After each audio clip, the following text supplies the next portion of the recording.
안녕하세요. 육아를 깊이 탐구하고 나만의 육아 방향을 찾아가는 로운맘입니다. 지난 유기농 영상 1편에서 3편을 통해 1편에서는 친환경 식품과 면역력의 관계, 그리고 2편에서는 농약 잔여물이 적은 식재료는 무엇인지에 대해, 3편에서는 친환경 식품 구매 시에 어떤 인증을 확인하면 되는지에 대해서 정리해드렸습니다. 이번 유기농 시리즈 4편에서는 많은 지식인들이 왜 유기농과 무농약, 친환경을 강조하고 정부는 앞장서서 친환경 특구 지정을 늘리면서 무농약, 친환경 농업을 지지하는지, 이 모든 흐름이 정말 상술일 뿐인지, 유기농, 친환경을 선택해야 되는 진짜 이유가 무엇인지에 대해 알려드리면서 요즘 소비 트렌드인 가치 소비에 대해서도 알려드리겠습니다. 영국의 뉴캐슬 대학의 과학자 그룹은 2014년에 지난 수십 년 동안 발표된 343개의 연구평가에서 2012년에 발표한 스탠퍼드 대학의 메타 분석 연구에서와 마찬가지로 유기농 식품은 재래 방식으로 재배된 농산물보다 탐지 가능한 살충제 잔여물이 최대 37%까지 적고, 재래 방식으로 재배된 채소와 유기농 채소가 종종 유사한 수준의 영양분의 양을 보인다 하더라도 살충제 발생 빈도에 있어서는 재래 방식의 채소가 유기농 채소에 비해 4배나 더 높다라고 발표했습니다. 또한 재래 농산물은 독성 금속이자 발암물질인 카드뮴이 48%나 더 함유되어 있었고요. 재래농과 유기농 식품의 핵심적인 영양적 차이인 항산화 성분의 차이가 있다고 밝혔습니다. 유기농 농작물은 재래식으로 재배된 종보다 18%에서 69%까지 더 많은 항산화 성분을 함유하고 있는데, 항산화 성분은 우리의 최적의 건강을 위해 자유 라디칼을 퇴치하기 때문에 노화 속도를 늦추고 건강을 지켜주는 성분이다 라고 기억하시면 됩니다. 따라서 유기농 식품이 훨씬 많은 수의 항산화 성분을 포함하고 있고 살충제 성분이 적기 때문에 영양적 측면에서 우리의 건강이 보다 이롭다라는 사실은 부정할 수 없으며, 유기농 혹은 무농약 식품을 선택하는 것은 나와 우리 가족의 건강을 관리하고 병을 예방하는 가장 좋은 방법 중 하나라는 것에는 변함이 없다는 결론을 도출할 수 있습니다. 그런데 사실 유기농 식품을 선택해야 하는 이유가 단순히 우리 몸에 좋기 때문이다 라고 한다면 유기농 친환경 식품 구매는 필수가 아닌 선택사항이 될 수도 있을 것 같습니다. 모두가 건강에 대해 같은 각성 수준을 가지고 있는 것은 아니니까요. 하지만 유기농이나 친환경 식품에 대한 선택이 우리 아이를 위해서 사실은 선택의 영역이 아닌 꼭 해야만 하는 필수 영역이 있다고 한다면 이야기는 달라질 것 같습니다. 유기농 친환경을 선택해야 하는 진짜 이유는 두 가지로 크게 나눠볼 수 있는데, 첫 번째는 기후위기를 극복하기 위함이고요. 두 번째는 코로나19와 같은 전염병에서 우리 아이를 보호하기 위함입니다.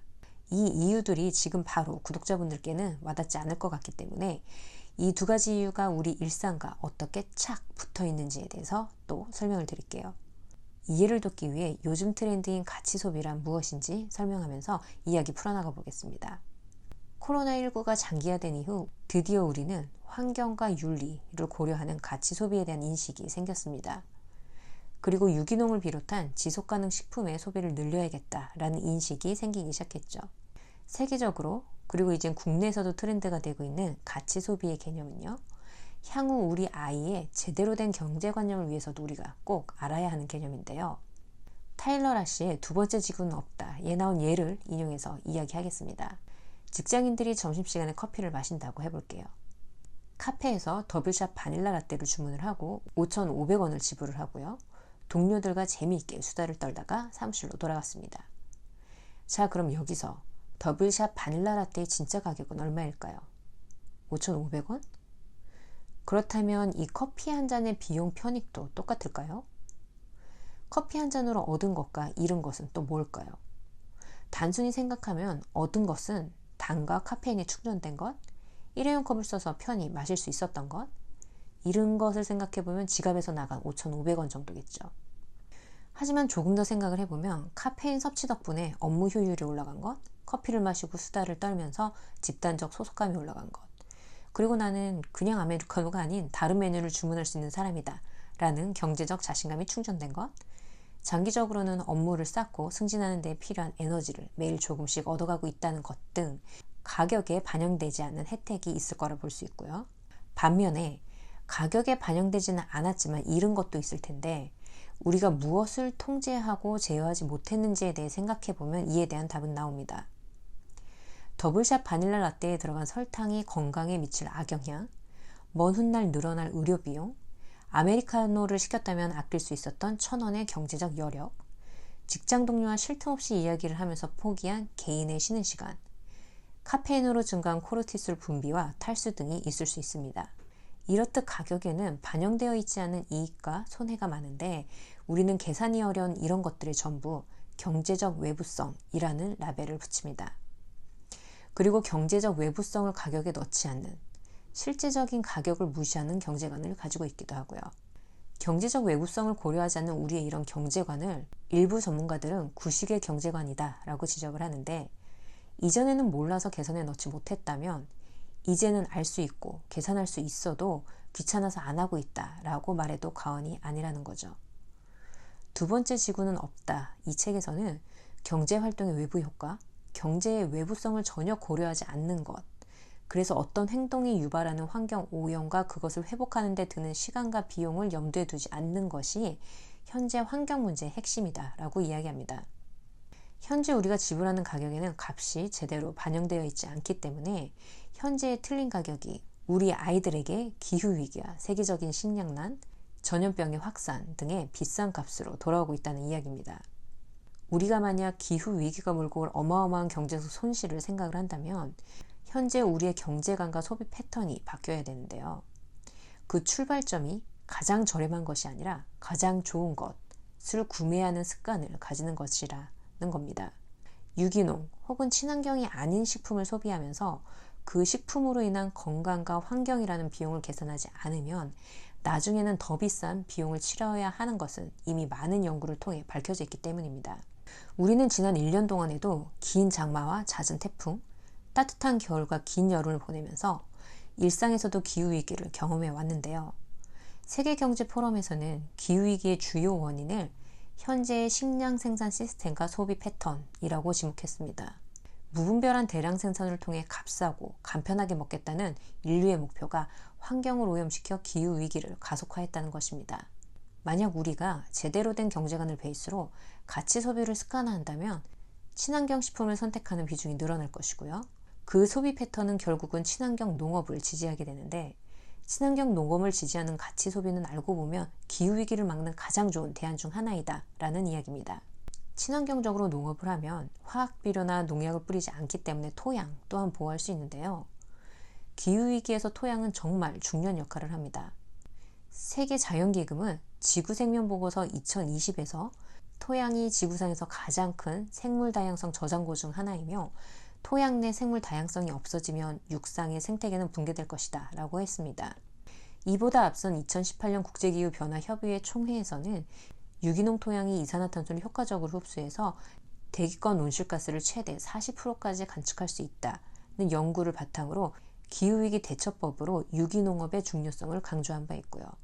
토양 한 스푼 안에는 100억 마리의 미생물이 살고 있는데 토양 과학자들은 100억 마리 중에 1%도 파악하지 못했다고 합니다.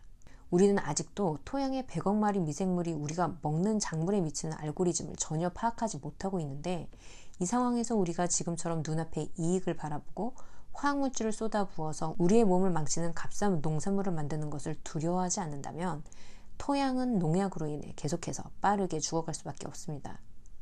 그리고 동시에 생태계는 무너지고 온실가스는 높아지며 기후위기를 직촉하게 되고요. 자, 그럼 코로나19와 같은 전염병과 유기농은 어떤 관계가 있을까요? 전문가들은 기후가 지금보다 더 덥고 습해지면 전염병 창궐 가능성이 높아진다라고 경고합니다. 미지의 바이러스가 대확산될 가능성이 있기 때문인데요.